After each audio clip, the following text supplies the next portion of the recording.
जारी कर दी है। कंपनी की अन्य आय से सपोर्ट मिलने से मुनाफे में ग्रोथ हुई है। सालाना मुनाफे में करीब 35% की बढ़त आई है और आय 14% बढ़ी है। नतीजों पर बातचीत करने के लिए हमारे साथ जुड़ गए हैं कंपनी के ज्वाइंट एमडी और सीईओ प्रशांत जैन। प्रशांत जी, बहुत शुक्रिया आपका समय देने के लिए। टीना स्वदेश पर बहुत स्वागत है।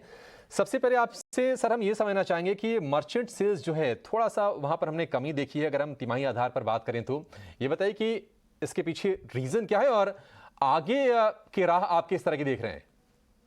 नमस्कार एंड आप सभी को दीपावली की शुभकामनाएं, आपके व्यूअर्स को जी, आपको भी। नव वर्ष की भी शुभकामनाएं। देखिए, पिछले क्वार्टर के अंदर में जो पावर डिमांड की ग्रोथ है वो 5.7% की रही, जबकि इससे पिछले वाले क्वार्टर में जो कि Q1 था उसमें 18% की पावर डिमांड ग्रोथ थी। और थोड़ा डिमांड में मॉडरेशन होने की वजह से मर्चेंट का जो वॉल्यूम है वो 18% साल दर साल की दर से घटा है Q2 में। और इसकी वजह से पावर के जो प्राइसेस हैं वो भी मॉडरेट हो गए, वो भी घट के ₹5.70 आ गए। और जब जहां तक कि आपको आइडिया है कि फ्यूल प्राइसेस, थर्मल कोल बढ़ने की वजह से, प्राइसेस बढ़ने की वजह से काफी एलिवेटेड उस पे चल रहे हैं। और थर्मल कोल के प्राइसेस $330-325 के आसपास, क्योंकि पिछले पूरे क्वार्टर में चले, इसकी वजह से मर्चेंट मार्केट थोड़ा सबड्यूड रहा हमारे लिए। और वही आपने एक फर्क उस पर देखा। सर, आपसे समझना चाहेंगे कि जो मार्जिन का जो फिगर है उसमें हमने शार्प एक हमने गिरावट देखी है। क्या इसके पीछे फ्यूल कॉस्ट में जो बढ़ोतरी हुई है वो रीजन है या फिर कोई और वजह है, और आगे जाकर आपको लगता है कि मार्जिन को थोड़ा सा ऊपर की तरफ मेंटेन कर पाएंगे? देखिए, हमारा जो पावर का मार्जिन होता है वो रुपीस पर किलोवाट आवर में एक फिक्स्ड होता है। और फ्यूल हमारे यहाँ पास थ्रू होता है, क्योंकि जैसा मैंने बताया फ्यूल प्राइस करीब 125-130% बढ़ गई। उसकी वजह से टोटल पावर कॉस्ट बढ़ गई, लेकिन margin as a percentage of sales आपको नीचे दिखेगा, लेकिन in absolute terms it was same.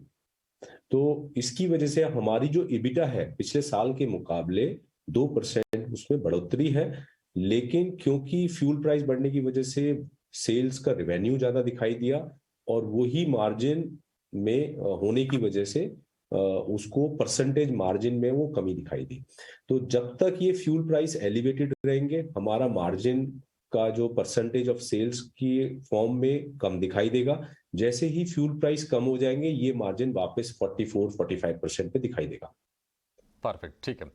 Prashant ji, हम देख रहे हैं कि जिस तरह से अब रिन्यूएबल एनर्जी को लेकर, न्यू एनर्जी को लेकर उत्साह है, गवर्नमेंट से थोड़ा सपोर्ट भी है और आप भी उस दिशा में कदम बढ़ा चुके हैं। मित्रा का जो आपने एक्विजिशन किया है, ये बताइए कि ये एक्विजिशन कब तक कंप्लीट हो जाएगा और आप किस तरह की कैपेसिटी आप उससे देख रहे हैं? ये टोटल 1750 मेगावाट का एक्विजिशन है, जो कि इस करंट वर्तमान क्वार्टर के अंदर में कंप्लीट हो जाएगा। और इसमें हमारा सीसीआई अप्रूवल आ चुका है। कुछ हमारे बैंकों के अप्रूवल्स पेंडिंग हैं, जो कि इस क्वार्टर में आने के बाद में हम इसको कंसोलिडेट करेंगे। और इस एक्विजिशन के बाद में हमने करीब 350 से 400 करोड़ रुपए की ऑपरेशनल एफिशिएंसीज एंड सिनर्जी का एनहेंसमेंट का हमने मार्केट को गाइडेंस दिया है, जो अगले 12 से 14 महीने में हम अचीव करेंगे।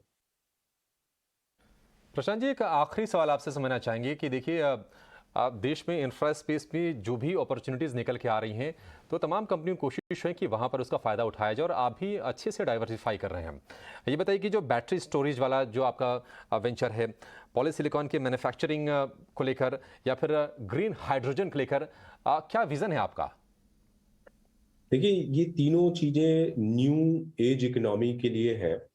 तो जैसे जैसे अभी रिन्यूएबल की कैपेसिटी कंट्री के अंदर में बढ़ती जा रही है, आज की तारीख में as we are speaking 408 gigawatt की टोटल इंस्टॉल्ड कैपेसिटी है, जिसमें 160 गीगावाट की 165 गीगावाट की टोटल रिन्यूएबल कैपेसिटी है। और जैसा आप जानते हैं, रिन्यूएबल कैपेसिटी सोलर दिन में 6 घंटे मिलती है, विंड एवरेज करीब 8 घंटे मिलती है, हाइड्रो एवरेज में करीब 12 घंटे के करीब मिलती है साल के एवरेज में।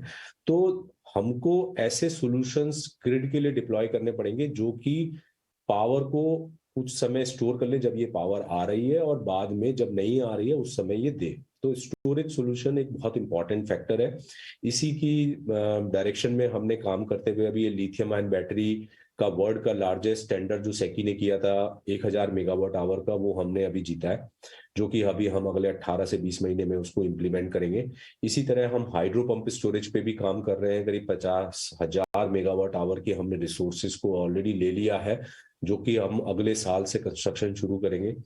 इसी तरह से electron two molecule business is one thing, जो कि हाइड्रोजन इकोनॉमी है, जिसके लिए प्रधानमंत्री जी ने अपने इंडिपेंडेंस डे के बारे में काफी इसके बारे में चर्चा की थी और गवर्नमेंट का इसका बड़ा फोकस है।